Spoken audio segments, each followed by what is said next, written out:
आणि थेट जाऊयात, अभिजित दिपके सध्या बोलतायत. चांगली गोष्ट आहे. उशिरा का होत नाही, पण आता कुठेतरी जाऊन यांना सुचलं तरी की जेनझी सोबत बोलावं लागेल, तरुणांसोबत बोलावं लागेल. चांगली सुरुवात आहे.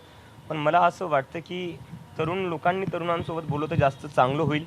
कारण की तुम्ही जोपर्यंत यंग चेहरे पुढे आणणार नाही तोपर्यंत काही अर्थ नाही अशा डायलॉगचा, असं तरी मला वाटतंय.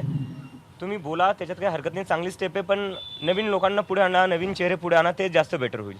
आणि शिकलेले चेहरे पुढे आणा.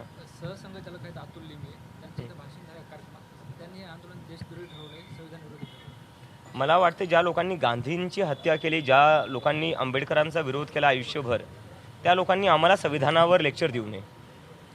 उद्या बैठक आहे आणि परवा असं 2 दिवस आहेत असं आम्हाला कळालं.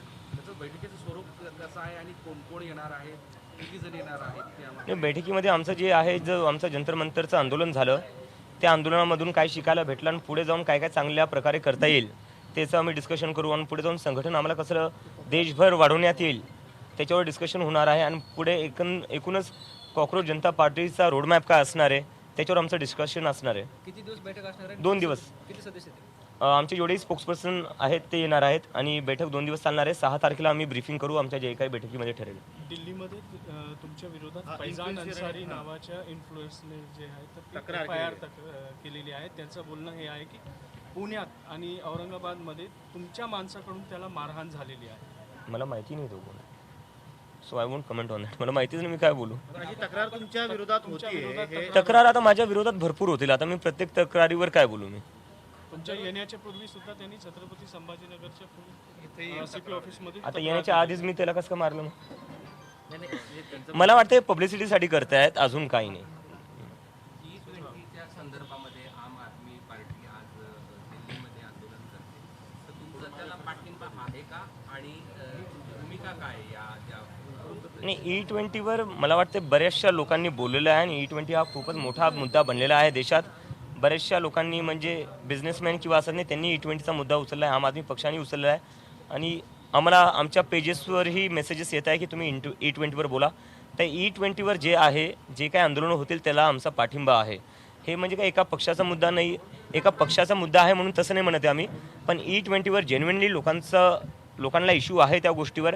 त्याच्याने गाडीचं जे इंजिन आहे ते खराब होते, मायलेज खराब होते. आणि जर तुम्ही 100% पेट्रोल देत नाही, त्याच्यात इथेनॉल मिक्स करतायत, तर मग 100% तुम्ही प्राईस कसं काय लावतायत. दुसरं असं की झेंडीला घेऊन आणखीन एक विजय मिळाला आहे पीकेला, प्रशांत किशोरला. त्यांनी भाजपाचा जिथं गड होता त्याबद्दलची काय प्रतिक्रिया आहे? मला त्यांना खूप खूप शुभेच्छा द्यायच्या आहेत. आणि डेमोक्रेसीमध्ये असंच असलं पाहिजे. जसं मी थोडा वेळ आधी म्हणत होतो की RSS जे इंटरॅक्शन करणारे जेनझीसोबत त्याच्यात तुम्ही नवीन चेहरे आणा. तर प्रशांत किशोर पण हे एक राजकारणात नवीन चेहरे आलेले, जिंकून आलेले, त्यांना खूप खूप शुभेच्छा. आणि असं झालं पाहिजे, जास्तीत जास्त लोकांनी, नवीन लोकांनी पुढं आलं पाहिजे. RSS कडून आता मोहन भागवत नाही बोललो त्या. काय झालंय, आता तुम्हाला जे भेटीला येत आहेत वेगवेगळ्या पक्षाची लोक, राजकारणी लोक, त्यामध्ये शिंदे सेनेचे आमदार मंत्री येऊन इथे गेले. त्यावरून राज्यातल्या भाजप आणि शिंदे सेनेमध्ये वाद निर्माण झाला असं सध्या चर्चा सुरू आहे. तुमच्या भेटीवरून त्या दोघांचं बिनस्तिक काय अशी स्थिती? आता 30 वर्षाच्या मुलापासून तुम्हाला एवढी भीती वाटते, मी काय बोलू याच्यावर. म्हणजे ते तर मला फक्त पर्सनली भेटायला आले होते आणि शुभेच्छा द्यायला आले होते. दुसरं तर आमचं काही बोलणंच झालं नाही. ते फक्त एक म्हणले की युवकांचा मुद्दा उचलला, देशाच्या शिक्षणाचा मुद्दा उचलला, चांगला मुद्दा होता आणि जे आंदोलनाला सक्सेस भेटली त्यासाठी शुभेच्छा दिल्या होत्या. मी भाजपला सांगू इच्छितो, एवडी घाबरायची गरज नाही. तुम्हाला ED CBI सगळी तुमच्याकडे आहे, आमच्याकडे काही नाही आहे. आम्हाला लोक पर्सनली भेटायला येतात आणि शुभेच्छा द्यायला येतात. अशी कळतंय की चर्चा आहे की शिवसेनेच्या लोकांनी, म्हणजे शिंदे सेनेच्या लोकांनी भेटायला जाऊ नये असं भाजपने सांगितलं. नाही, मी तेच म्हणतो, भाजपला एवढी घाबरायची गरज नाही. ED CBI सगळं तुमच्याकडे, आमच्याकडे काय. आणखी एक सोशल मीडियावर अकाउंट सुरू झालं, जसं तुम्ही सुरू केलं होतं, आरक्षण हटावा, आणि मोठ्या प्रमाणात ते हॅशटॅग वगैरे सोशल मीडियावर चालू, आणि एक आंदोलनाचा इशारा पण दिला जातो. काय ना, जर कोणाला शिक्षण भेटत असेल, कोणी गरीब असेल, त्याला जास्तीत जास्त शिक्षण कसं भेटलं पाहिजे याचे प्रयत्न असले पाहिजे देशात. तर हे आंदोलनावर मी जास्त काही बोलणार नाही, कारण की मला वाटतं त्याचं पेजही काल डिलीट झालेलं आहे बहुतेक, मला कोणी सांगण्यात आलेलं आहे. पण गाडी बंगला तर देत नाही ना. शिक्षण कशा प्रकारे जास्तीत जास्त लोकांना मुलांना पण, लोकांना पण, लेकरांना जास्तीत जास्त कसं शिक्षण भेटू शकतं त्यासाठी आहे ते. तर त्यावरनं कोणाला काय प्रॉब्लेम असला पाहिजे. आपल्या देशाचा तर हाच प्रयत्न असला पाहिजे की ज्यांच्यापासून शिक्षण दूर आहे, ज्यांना इनॲक्सेसिबल आहे एज्युकेशन, त्या लोकांपर्यंत एज्युकेशन कसं नेता येईल आणि त्यांना एज्युकेशन कसं भेटेल याचेच प्रयत्न केले पाहिजे, तेव्हाच तर देश पुढे जाईल ना. झारखंडमध्ये आंदोलनाचा 11वा दिवस आहे आणि आज आंदोलन आक्रमक होताना पाहायला मिळतंय. सरकार दुर्लक्ष करतंय असं विद्यार्थ्यांचं म्हणणं आहे. हो, माझं जे बोलणं झालं त्यातही मला त्यांनी ते सांगितलं. परवाच माझं रात्री फोन कॉलवर बोलणं झालं आणि मला त्यांनी सांगितलं की त्यांना तिथं टेंटही लावू देत नाही आहे, वॉशरूमची सुविधा नाही आहे. एका प्रकारे जसं आम्हाला जंतर मंतरवर करण्यात आलं तसंच त्या विद्यार्थ्यांनाही करण्यात येते.